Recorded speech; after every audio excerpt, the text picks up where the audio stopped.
All right, guys. So today we have Eric from Smart Pot with us, and I'm glad to have him on. I've been really wanting to get him on here and talk about his product. I have one, I like it, and I wanted to see if he would come on. I wrote him, and he said sure. So we're going to get him to kind of give us the story about the Smart Pots, the history of the company, and hopefully get you guys to get interested enough in it to get you one, because I think they're a pretty neat way to grow, and I'm probably going to end up having to get some more of them myself to kind of make up for places where I don't have room for a raised bed, but I still want to grow. So if you got a patio or something like that, I think these right here would be a perfect idea. So Eric, thank you for coming on this evening and joining us, and let's hear what you got to tell us this evening. Yeah, thanks. Nice to meet you in person, and happy early 4th of July to you and yeah, the actual company name is High Caliper Growing, and Okay. that's come the tree farming industry. That's the original industry that the company was serving and still does quite extensively to this day. Um, so I guess to give you a little backstory for people who are like unfamiliar with tree growing, you're either growing or in containers. So for in-ground growing, basically the way you would move one tree to the next container would be to harvest that with a tree spade, Okay. which is either a 3 or a 4 pronged digging machine. You get that big ball of soil out of the ground, and then you wrap it with burlap sack and wire. And so you got kind of a big massive root ball that you're chopping roots away at, kind of doing damage to the room. Uh, Kurt Rieger is the current owner, and his dad Ralph was retired from Merrill Lynch at middle age, and he decides he wants to start a tree farm. And Okay. so a year into it, he realizes, okay, lap method is hard. It creates a huge root ball. Is there a better way? And so he came up with idea to pre-plant in a smaller hole of fabric, bag or pot, if you will, that then you fill with, amended soil, the tree start. And then the thought process was, will that fabric kind of keep those roots contained and have something smaller that harvest in, 2-3 years is easier to harvest out of the ground versus needing a tree spade. So the original product had, some, it didn't do as good a job as keeping the roots in, but it Right. did keep them in to a point that tree growers saw like, wow, this is the best developed tree I've ever grown. Yeah, I still need to get most of them out of the ground, but the root development was tremendous on these. So they kind of tinkered with the fabric and how it was made and all that till they got the what's called a root control bag for underground growing.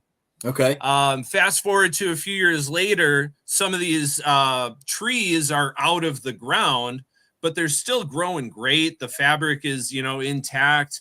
And the thing with perennials is root development is key. Once the roots start circling in a container, that's bad Right. root development. The roots can start growing back into the tree collar, choke out the tree collar or shrub or bush, whatever it is, and Right. then prematurely kill that plant, even though everything is going fine.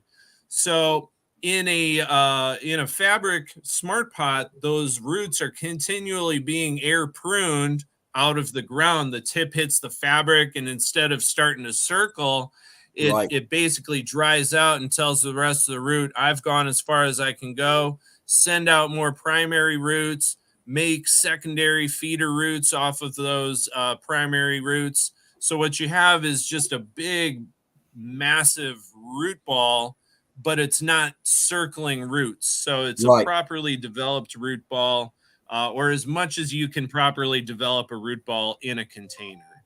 Right. Right. And that makes a lot of sense because you do see, like outside of smart pots, there's those AirPod pots or whatever they're called, like the little bubbles or whatever, that you snap together or whatever. I'm not a real big fan of those. I've tried that I didn't like that much at all.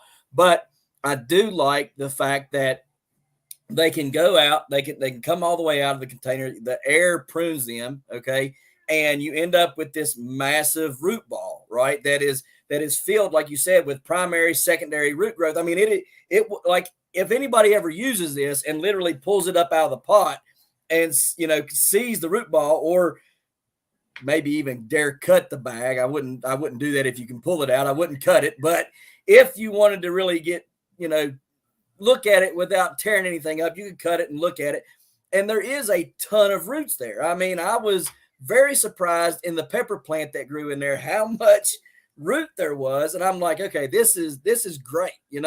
Um, for those that already are following, I know you don't know, but I am trying to grow a world record pepper tree with over 80 varieties of peppers on one plant. And so what I'm doing is I'm grafting all these different peppers to one plant, and trying to get all the different peppers onto that plant. And that's what I'm using is the smart pot in order to do that.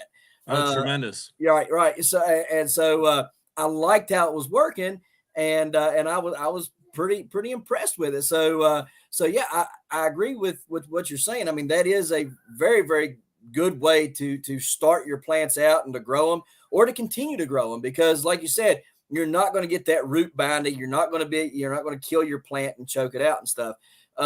So what else are you guys seeing in your industry?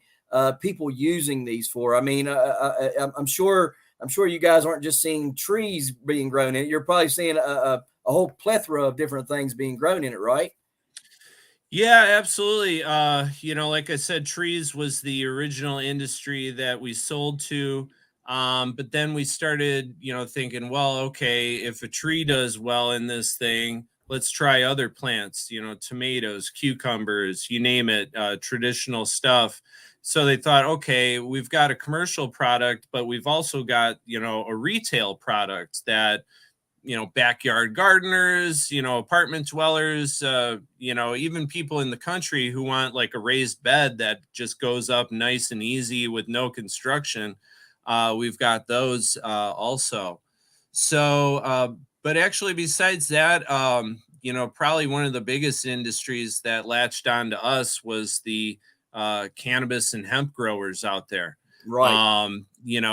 I always say a plant's a plant, and for any plant except an air plant, it's all about the root system. The Right. better your root system is, the healthier the root system is, the better conditions that they're in, the better your plant top growth is going to do. Right. So just makes sense that cannabis growers quickly latched onto us. And, there's ups and downs with that industry over the last, I don't know, 8 years or so, 10 years since states started going legal and stuff like that. But yeah, that still is a big pillar, I guess, of who we sell to is cannabis. So are they starting them in there and then planting them in the ground, or are they continuously growing them in there until they harvest? I would say the majority of growers are, if they're indoor growers, they're, maybe starting them in 1 gallon and moving them to like a 3 or a 5 typically. Right. For outdoor growers, I'd say 45, 100, 200 gallon even. For outdoor growers is what they'll finish in. Okay. And you guys offer the 2 to 300 gallon bags? Yeah, and actually, we're doing a closeout sale because they're not as popular as they once were. The larger sizes. If anybody needs larger size smart pots, get at me. We're doing a deal right now. Get them That's while they're good. hot, while we still got them. Okay, so y'all guys are going to discontinue them then? We're just seeing market trends that, whereas the NorCal growers used to be, even in like 1,000-gallon smart pots. Right. Those days are kind of over. I'd say in general, yeah, you'll get a huge plant, but almost too huge to Right. where, like, working into the middle of that plant and making sure there's no issues with airflow and stuff like that. I'd say a lot of growers are moving into, 45-gallon, 100 gallons. Okay. So here's a kind of a good question here. Eric Hale says he hates growing in pots because you have to water all the time in the summer. How well do your pots hold water? I mean, I know they're not going to hold water because they're not they're porous or what, whatever you want to call it. But how well do they retain water? What's generally the moisture content in those pots? Yeah, I mean, a fabric pot is always going to need more water irrigation than a plastic pot, but there's pluses and minuses to that. I guess if you don't have, you know, automatic irrigation every time you water your plants, you're having to be out there doing it. So, um, you know, I also, a lot of people aren't taking into consideration when you're growing outdoors in full sun.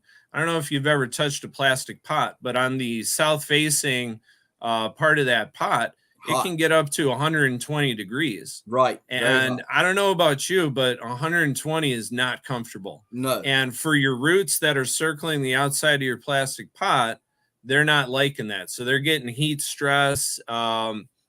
In a Right. smart pot, most of your roots are actually on the inside of your medium, much cooler than the outside surface. But through evaporative cooling, like sweating like we do, Right. a smart pot will stay like 90 to 95 degrees in full sun. So that is much better for the roots, much better for the soil, the microbes in general. So yeah, you got to water the smart pot a little bit more, but there's benefits to that. Well, and you could probably put them in some sort of a tray of some sort on the, have a tray on the bottom to where you can have like an inch or two of water in the bottom of that, and it could almost I'm be doing that with a self-wicking. tomato plant that's in a 1 gallon smart pot right now. So like, and this tomato plant is like 4 feet long in a 1 gallon smart pot. That's So, crazy. and it's like in the 90s in Florida where I'm at. So I do have to water that thing like twice a day, even with a tray Right. underneath it. But that root system just has to be crazy. I really need to transplant that sucker. Well, I can send you some giant tomato seeds down there and let you try some of those that get like 16 pounds if you want to. Oh, okay. You got some Yeah. world records? Yeah. So I can send you some of those seeds down and let you try some seeds out like that if you want. We can talk That'd more be here in a fun. minute about that if you want to play around with some cool stuff. Not saying your tomato Yeah, ain't for cool. sure. That's pretty good in a 1 gallon pot, but yeah, I mean if you want to try out some other stuff, I've seen you some Yeah, cool I, stuff. I had some old world record seeds from a guy a while back. I tried popping them this year, but they weren't viable. Oh Or man, I just didn't germinate them properly. Probably more like it. yeah, that sucks, man. Tomato seeds can be a little iffy from these giant ones. I know that, but yeah. So when did this company start? Because when we were talking before, you had said that this has been around for a while, but it only seems like here in the past few years that I've seen anything about fabric pots. Yeah. So in 1984 is when we started selling into the tree market, and then like I think like kind of the early 2000s, late 90s is when they started selling as a retail product. And I first heard of smart pots, at my local grocery store in like 2008. And Okay. honestly, like it's one of those things. I just never tried it until I got one as a sample, maybe in 2012 or so. I was at a show and somebody gave me a sample. I was working for another company and I didn't even use it for a year. And then finally I was like, okay, I'm going to do a side by side with some succulents. One in, a 1 gallon fabric pot, smart pot, and then in a similar size plastic pot. And over the next year, that succulent in the smart pot was 5 times the amount of plant matter that the gallon plastic pot was doing. So That's I kind of phenomenal. kicked myself for not using it sooner.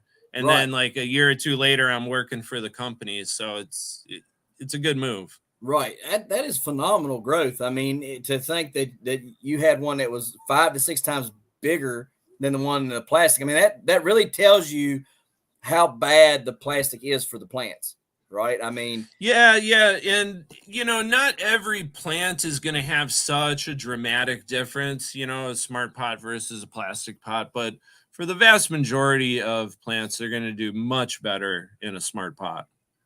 so I wonder how a giant pumpkin would start because, we start them in, a lot of guys will start them in plastic grow bags, you know. But I kind of wonder, I start them in milk jugs. I'll take a 1 gallon milk jug, cut the top off of it, start them in there. But I'm kind of curious to see how they would start and do in the smart pots. And here's why. You got the air pruning. Whenever we are growing them in our containers, the season kind of dictates to us when we're allowed, the weather dictates when we're allowed to put them out. So we all try to start them mid-April, in my area, but we might not be able to put them out until June 1st. We might have a goal of putting them out, May 8th to May 15th. But, this weather here, this year, we were still getting frost all the way up through, the first 2 weeks of June. And so Yeah. that really hurt my plants because they were in there getting root bound and they're like stressing out. You could tell they were starting to put blooms off and they're like, hey, get me out of this thing, right? And I couldn't do it, because but if I had the smart pot, it sounds like I would be able to start my seeds. And if I have to hold on to them for a week or two longer, I don't think I'm going to see much stress on that plant. Would that be I'd say certainly much less stress. And then those roots, instead of just circling that container like it would before, it's just sending out more primary roots that once you get it into that next final destination or wherever that pumpkin plant's going, those root tips are just primed to explode into their new growing medium. right? So And that would yeah, be 100%. And that's what we want too. We would want those roots to just take off and go because the quicker I can get a 20-foot long plant by 20 foot wide, the faster I can pollinate and the more roots I'll have down, so my pumpkin will grow quicker. Yeah. So I mean that right there would be pretty cool. I think I might have to try that out next season. Try some smart pots out and plant some pumpkin seeds in there. So what are you guys? What's kind of like the people that you guys mostly sell to? Is it just the more or less the cannabis, or is it the homesteader, or is it the guy that just wants to plant on his patio? I'd say at this point it's kind of an even mix of all the above. We have over the last, I don't know, certainly over the last 10 years, certainly there's been a big push at the company to push more into the lawn and garden market. Overall, the lawn and garden market is a multi-billion-dollar industry. It's a lot more steady than cannabis growing or even tree farming, probably for that matter. And it's almost, I don't want to say it's recession proof, but during recessions, people almost tend to garden more. Yep, they do. Planning for the worst, or just kind of something more affordable to do to keep their time occupied. So Right. yeah, I'd say it's pretty even, male, female, young, old, We'll have all sorts. Our Instagram feed is, kind of all of the above of, Right. the industries that we cater to, and then our followers reflect that as well. That's awesome. Typically, how long will a bag last a person? So I'd say even under like very harsh UV rays, like in Florida, where you got the UV rays, and then you might have sand that is also reflecting more UVs back into the container. I'd say at least 4 to 5 years. That's really I'd good. say the average smart pot though is probably closer to like 6 to 10 Okay. or longer. Okay. There's a lot of smart pot users over the years who have had their smart pots for 10 plus years and still growing in them. That's awesome. That is really cool. So, what is the material made out of? So Are you allowed to tell about that? So it's technically proprietary, but what I can say is it's a geotextile. The fabric is made in the USA. It is made specifically for us using virgin input materials and not recycled plastics. Not that there's anything wrong with recycling in general. I think we should recycle whenever we can, but Right. especially if we're using these smart pots to grow something we're going to consume. Recycled plastics have a lot of residuals of especially heavy metals that can accumulate from batch to batch Right. in knockoff fabric bags that are made in China with very little very little Quality control. standard for quality, safety. Um, so we test our fabric from time to time to make sure there's no heavy metals, that there's no BPA in there as well. So I feel comfortable growing my plants in these smart pots. Yeah, made in the USA in Oklahoma City That's cool. by Americans. That's even better. I mean, that's an even better product. So if they're lasting that long, how do people how are people caring for these pots? How are they growing in them, like, for a season, and then are they leaving them outside, or are they emptying their pots and putting them away for the winter time, or how are they taking care of them? So I'd say kind of all of the above. Some people will just leave them out year round. I'm kind of that persuasion. I'm kind of more of a no-till type grower whenever possible. I like to kind of leave my microbial Yep. populations undisturbed. But there's plenty of people who like to dump their soil, after the season to then re-amend afterwards. And a lot of people like to wash their smart pots out in between seasons, and I've done that plenty of times. For a good idea on how to do that, go to YouTube and just search "how do I wash my smart pots." Okay. And I made a video a few years ago, I think during COVID, of a good way to just like soak them.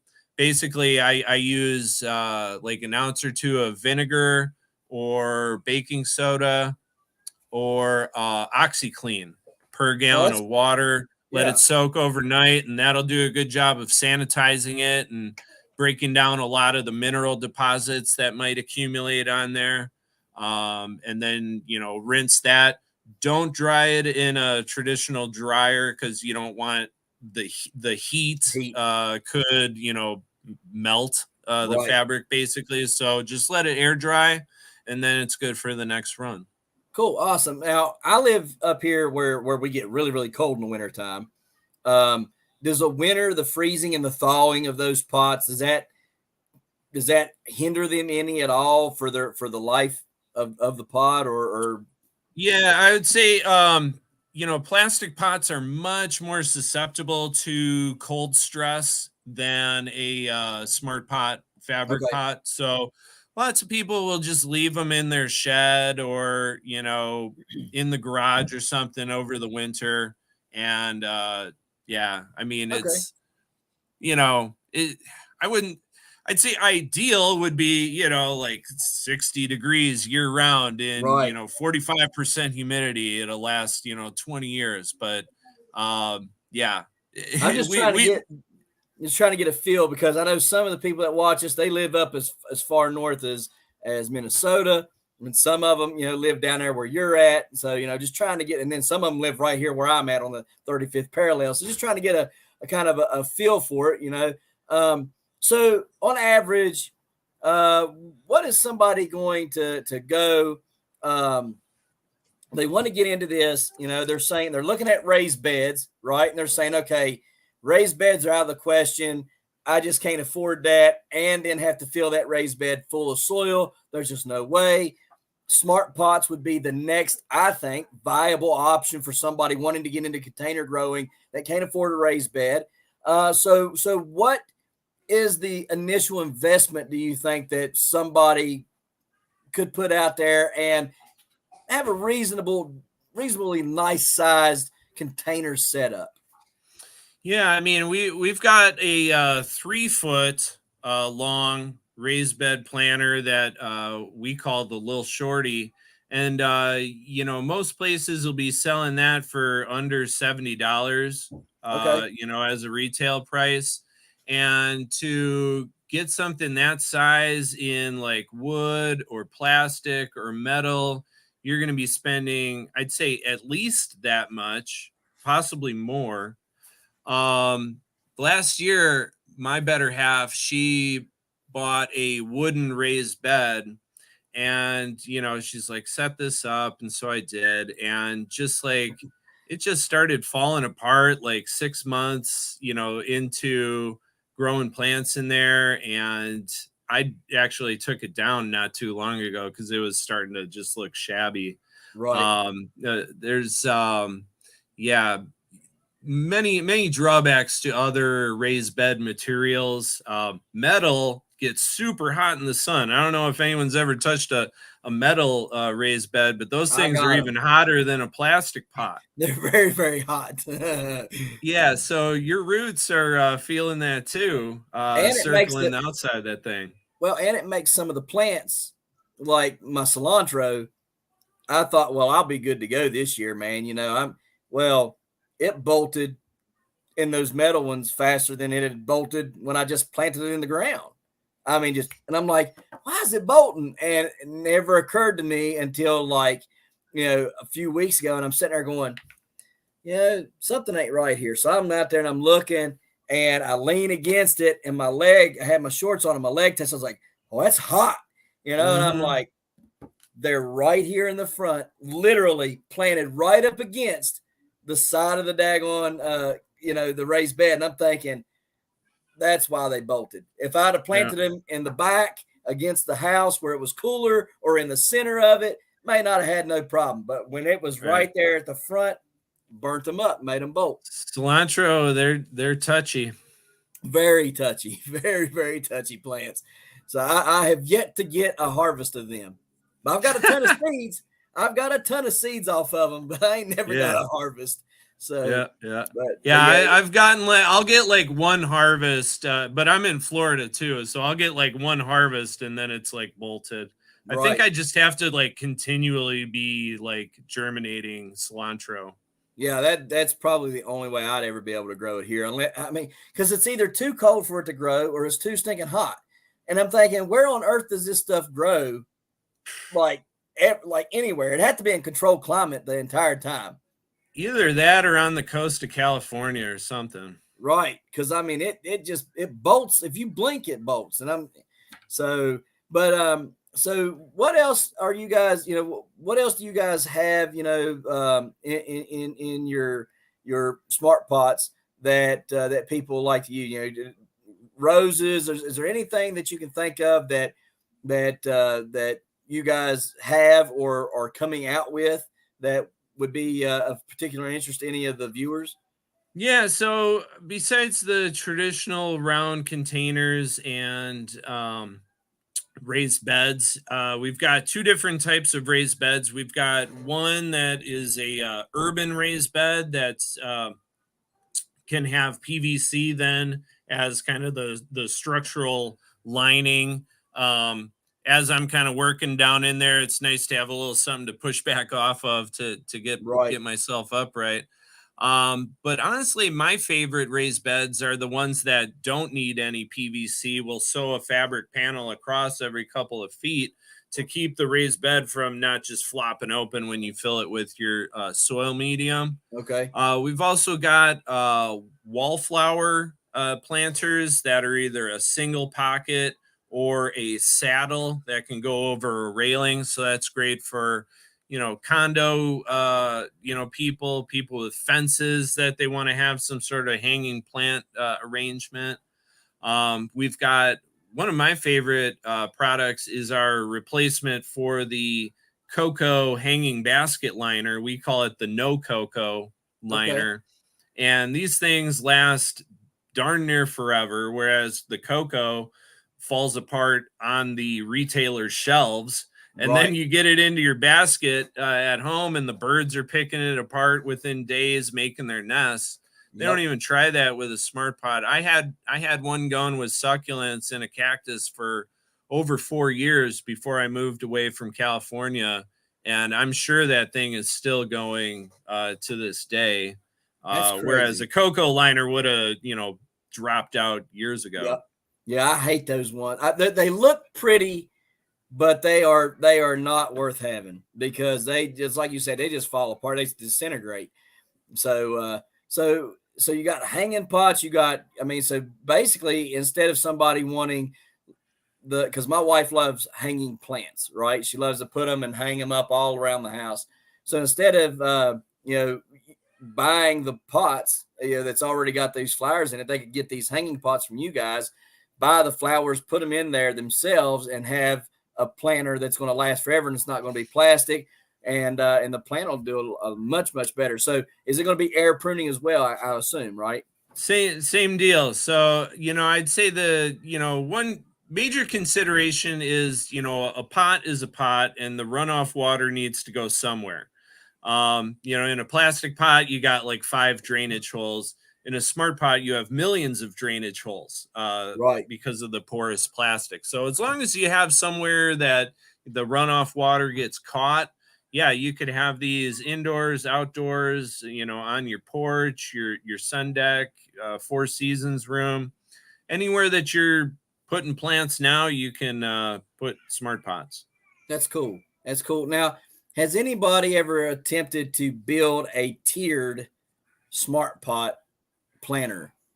Yeah, actually, I don't know if you're familiar with Callie Kim, but she's Yeah. a big Yeah. YouTube personality and huge Smart Pot fan. She has done some cool stacked arrangements. We have a milk crate liner Okay. in 2 sizes, but the most popular is the square 1 foot by 1 foot that she'll fill with soil and then stack these in a vertical type garden structure and then cut holes in the sidewalls of the fabric and do pocket plantings of strawberries typically or Okay. something Cool. similar. And that is a great way to grow up rather than out. Right. So you guys, so people do cut these, and they probably have to use a propane torch, I'm assuming, so that they No, seal off, no, or what? I would just use like a box cutter. Okay, okay. Because I know the woven fabric that I have out on my garden, if I was to take scissors to it and cut it, or a knife or anything, it would start to fray and unravel all over the place, and that's just a mess. So you have to use a propane torch to kind of cut that, and Makes then sense. sear it all off and everything. So I was just kind of curious if you had to do the same thing with a smart pot or not. No, no, and our fabric is pretty strong, so even cutting a hole, and ours is a non-woven Right. fabric. So yeah, our fabric's pretty strong, so even cutting a hole in it, um, is going to be okay. Okay, awesome. So what else is there that I might not have asked you that you might want to let us know about?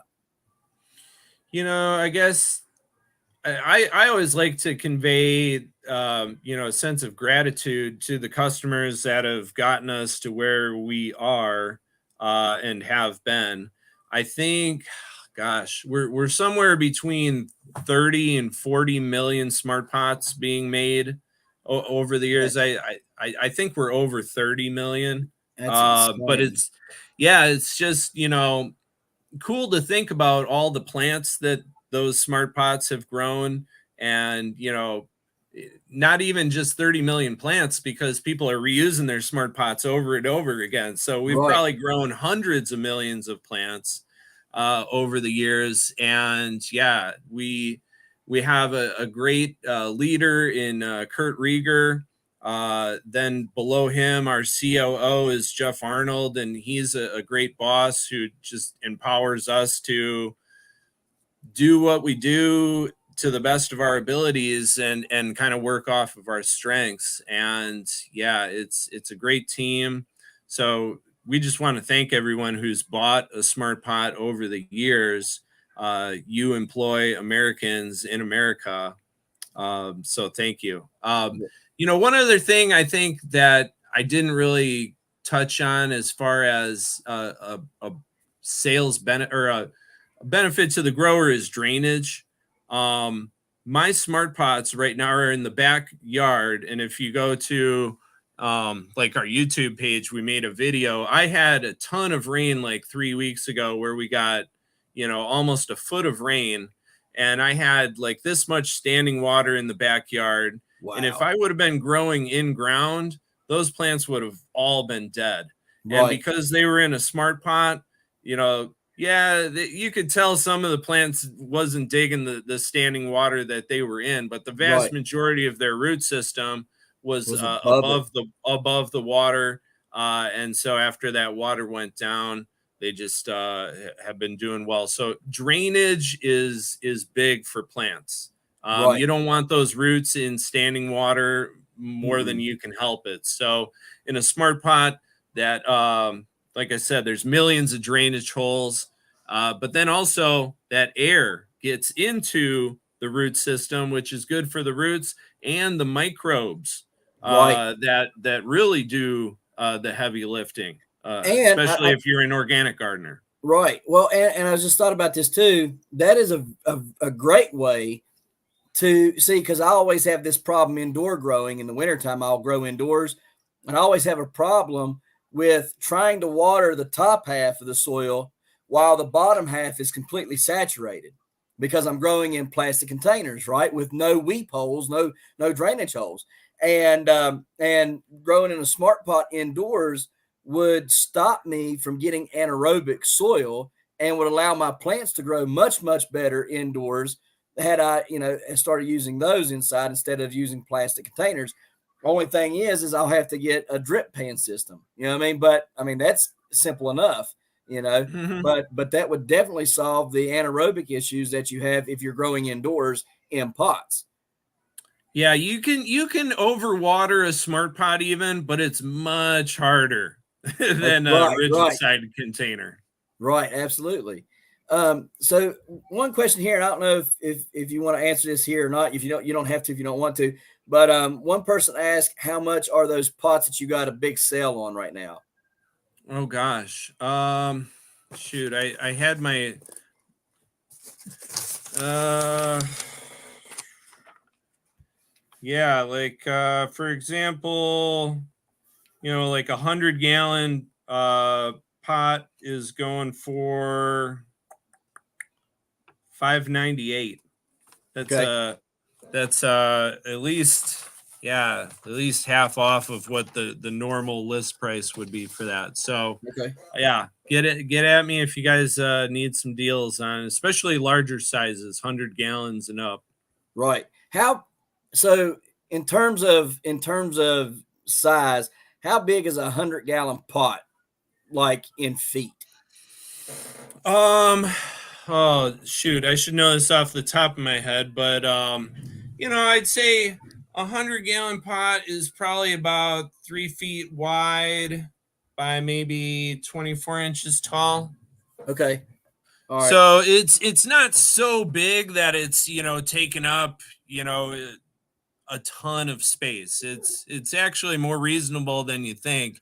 Right now, I've got 100-gallon going with an eggplant, a tomato, some strawberries, onions, and I had kale going in there, but I think some sort of creature dug it out recently.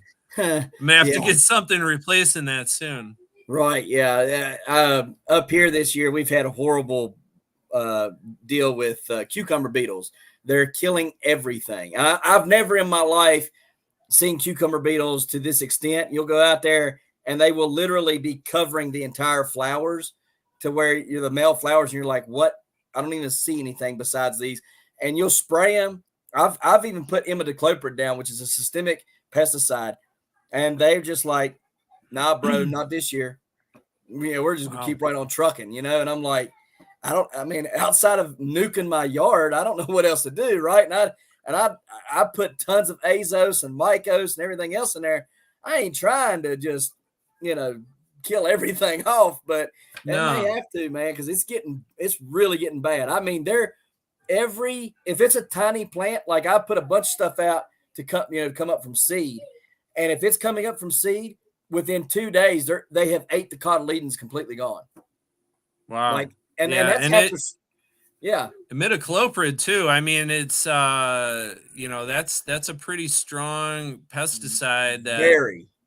most insects do not like. So No, I mean, and they're like, usually I put like typically a typical year, I'll buy a small bag which has got like 4 or 5 pouches of powder in it, right? From on Amazon, the WSP 75 is what it is, and that will literally last me till September. Okay, this year, forget it. Like, I'm gonna have to get like 4 or 5 bags of this stuff if they continue to do like they are. Not like I've never seen them like it. Never. Usually you go yeah, out there with 7, spray 7 and it just kills everything, and I ain't got to worry about it no more. Not this year. I mean, they're just and it's like that in here, Virginia, and somewhere else. I don't remember if it was Pennsylvania or Ohio one, but it's really bad for some reason. Everybody's having problems with them. So I, yeah. I don't know. Hopefully they get gone soon. Well, pests tend to kind of come in seasons. So yeah, hopefully next year is a better season. Right, absolutely. Let's see here. Squirrels are digging their stuff up over there. But yeah, hopefully you can find whatever the critter was, or get rid of it, or plant something and you don't touch it. And the squirrels are loving the tomatoes that we've been growing. Like we had, I think the squirrels have had more tomatoes than we have this year. I'm about ready to start hunting those suckers. Pest control. Yeah, get you a Uh-huh. YouTube channel up. Those YouTube channels do really well. The ones that sit there and just snipe out their back door, they do really, really well. So, but so I don't have any other questions for you. Is there anything else you'd like to expound on or touch on? Well, I don't know. I like people and I like plants, so I probably could talk all night long. But rather than droning. Oh, one thing that, yeah, if we've been doing a podcast, and it would be cool to get you on there too, where Yeah, we, absolutely. kind of go over. It's called the Growing Revolution Smart Podcast, and it's on our Smart Pot YouTube page, but it's all there. The audio version is also on all the audio podcasting platforms, and we've interviewed a ton of people, ranging from like Ed Rosenthal to Mila Seamus, who is the Dr. Earth. Right. And yeah, we just kind of cover people's gardening journeys, some gardening tips, fun stories. So it's just kind of, we meet so many cool people in the gardening industry that it would be a shame to not kind of have some of these stories documented, especially for posterity. Right. But also as a way to promote smart pots at the same time, Right. and Absolutely. hopefully make a few sales. Absolutely. But yeah, but that's great. I mean, and you said it was called the Smart podcast? So it's so it's the Growing Revolution Smart Podcast. But if you typed in the Growing Revolution into YouTube, or went to the Smart Pot YouTube page, you would find those episodes that we've been doing. Hang on one second. I'm gonna try to see if I can find it here real quick while I got you on here.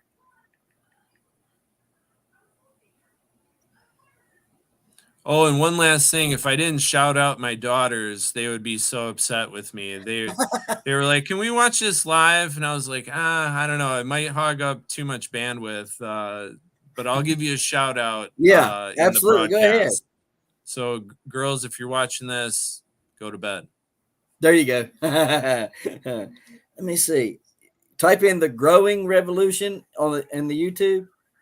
The guy that I found whenever I did that was the spicy mustache guy. I don't know who that is. You've never seen him? Oh, you got to check him out on Instagram. That dude is too cool. He's tatted from head to toe, but he is too cool, man. He's a spicy mustache dude is what he calls himself. Let me see here. The Growing Revolution, right? Yes. It didn't pop it up. You know, that's the search algorithms. It's probably not the most popular podcast in all of YouTube, but yeah, it's crazy. I'll type in the Growing Revolution too, and like just like one or two of our episodes pop up. I think we've been blacklisted by Google and Facebook and all them. Oh, that sucks. It is what it is. This one I found Growing Revolution, which has 212 subscribers, but that's not it. If you just go to just search Smart Pots and find our Smart Pot page. All right, let me see. Those videos should pop up there then. So, most videos have, couple dozen, couple hundred views, but a few of them have gotten a few thousand. One of them with Milo, Dr. Earth, has close to 10,000 views. I got these here. Let me see. Podcasts. 58 of them. Yeah. Yep. Yeah. I guess we've done 58 podcasts. To That's this point. cool. Yeah, you had Brandon Rust on there. Yep, that was a fun one. He's a super smart guy. He could talk plants all day. Yeah, Milo, like you said, Milo Seamus, he's on there. That's a good one. Adam Rawling, Will Bowden, Emmanuel Aker. Yeah. Oh yeah, I got all kinds of stuff to watch now. But yeah, I'd love to come on if anytime you guys would want to have me on, I'd definitely go on there. Awesome. So, yeah. We'd love to, hear you talking about growing giants and stuff like that. I in a former company, I was kind of involved in the giant growing community, and that's a fun one. It is. It's a lot of fun. But I will tell you this, for all the fun it is, it's a lot of drama. A lot of drama. lot of drama, and they're a bit more ego than the general gardening community too. But yeah. Well, how dare you grow something bigger than me? Like that. Like that's the typical kind of thing, right? Like I've just started growing in 2021. Like I've gardened since 2008, but I just started growing giants in 2021. First year I grew the world record butternut at like 83 pound 1 ounce in 38 days. Wow. And then I got screwed out of it. But that's a different story. And then, we'll save that for the Growing Revolution podcast. Yeah, absolutely. I'll absolutely will tell that story. And then, you got the GPC, which is the Great Pumpkin Commonwealth, or, they're the ones that dictate everything. They're supposed to govern, but they're more dictating than they are governing. So they don't like a lot of what I do, because I'm about getting new growers into the hobby and promoting that however, that needs to be promoted to get new growers in. And then once they're in, my thought is, I come from a military background. The recruiter's job was to show you all the bells and whistles to get you to sign the papers. right? After that, you found out all the bull crap, right? So I looked at it as well, my job is to get new growers involved, right? Once they get there and they found out all the bull crap, that's up to them. They can deal with it on their own. I just want to get them growing, because once they're growing, that's how you grow the hobby, right? Regardless of all the political bull crap that the GPC might have, that's how you get more people involved, is just to get them growing. And so I come up with challenges and stuff like that, and they didn't really care for that much because I was changing their rules. But I didn't change any of their rules. I just said these are my rules for my challenge. But that's that. We'll talk more about that whenever you guys have me on. But yeah, it is. It's a lot of ego. You wouldn't have thought that. My first year, you wouldn't have thought there was much ego involved. Everybody was pretty helpful and stuff like that. But last year I set 11 state records. And to, so I think that really just kind of ticked everybody off. Yeah, it's kind of an old man sport too. Most of the giant growers are, the guys who are retired or semi-retired. They got a lot of time to put into that one pumpkin or that one long gourd.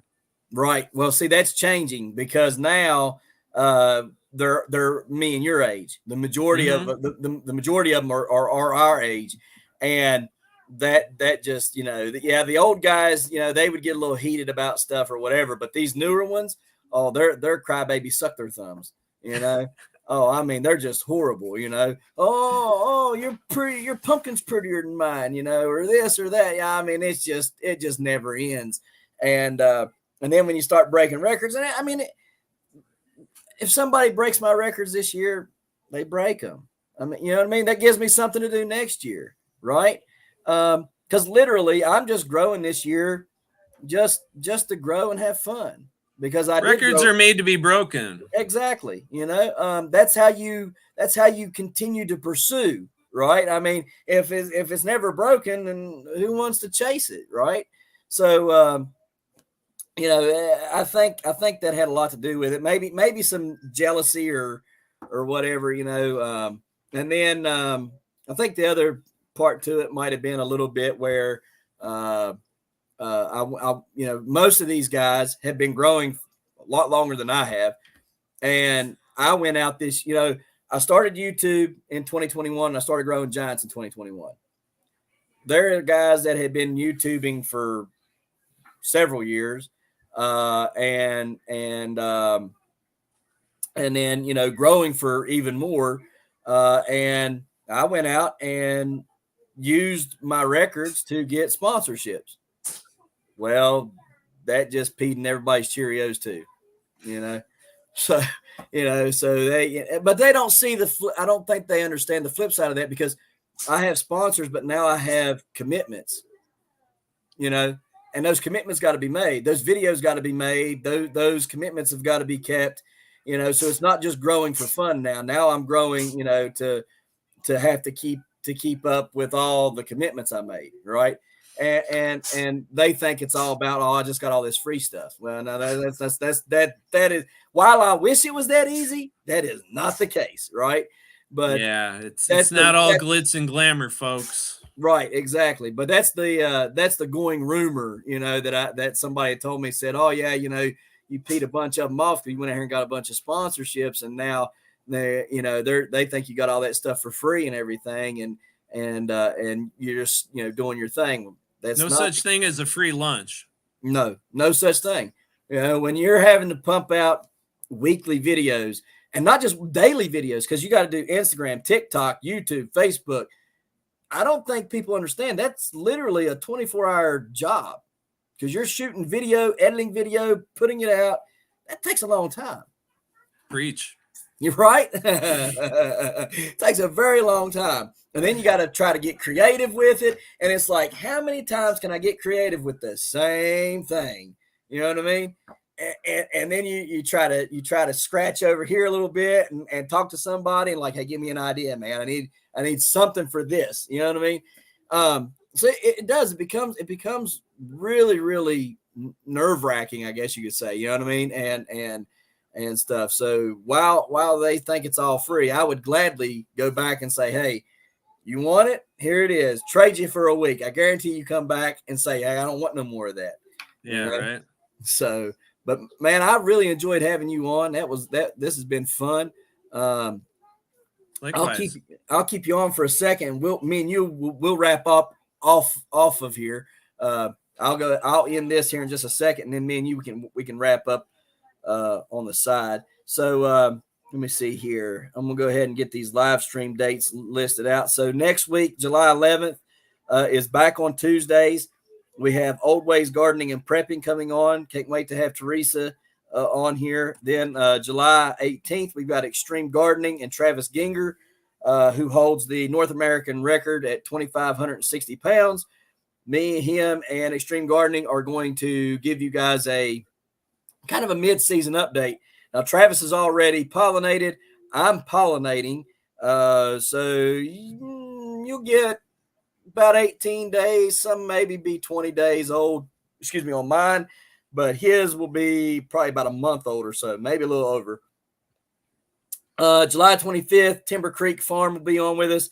August 1st is Enoch Graham with the Urban Gardening coming on. August 8th is Acorn Creek Farmstead. August 15th is Tony from Wakefield Biochar. August 22nd is Ange Fierro Fanning Homestead. I hope I pronounced that right. She'll be coming on with us. August 29th is Jesus Loving Homestead with Nathan and Carmen coming on. September 5th, Nicole Smith Gardening. September 12th is Chase from Trophy Smack. They're the ones that sponsored our belt for the YouTube challenge, for the Size Doesn't Matter YouTube challenge. Then September 19th, we got Sandy from Suburban Homesteader coming on. September 26th is our next open date. So if you're wanting you better email me real quick because I'm filling up. October 3rd, we had Lisa from Yogi Hollow Farms. October 10th through December 26th is all open. So if you guys want to get in on the action this year, highly recommend you email me at babydrill2119@yahoo.com and go on ahead and get on the schedule. Otherwise, we will be filled, and I will not start putting out a new list or taking any new ones for 2024 until probably end of October, beginning of November. So, guys, I really appreciate you guys watching. I really am thankful that Eric came on from Smart Pots, and we got to talk to him. Guys, if you're looking for Smart Pots, highly encourage you going over there and hitting them up. Where can they reach you at? So, I'd say on social media, just search Smart Pots. Our Instagram page is probably our biggest one right now. I try to check the DMs, daily or a couple of times a day. Smartpots.com is our website. In general, I say support our retailers, the lawn and garden centers, the hardware stores that carry us. If you don't have one, or the hydro stores for that matter, if you don't have one nearby, smartpots.com, we sell all of our products on there. And through July 4th, we're having a 30% off sale. I think the code is USA that you enter at checkout, but check our social media to be sure. Okay. Those details are on there. But yeah, I think it's code USA. All right. Awesome. So, guys, I appreciate you watching, and we'll see you next time right here in the Hollers and Hills of West Virginia. See y'all.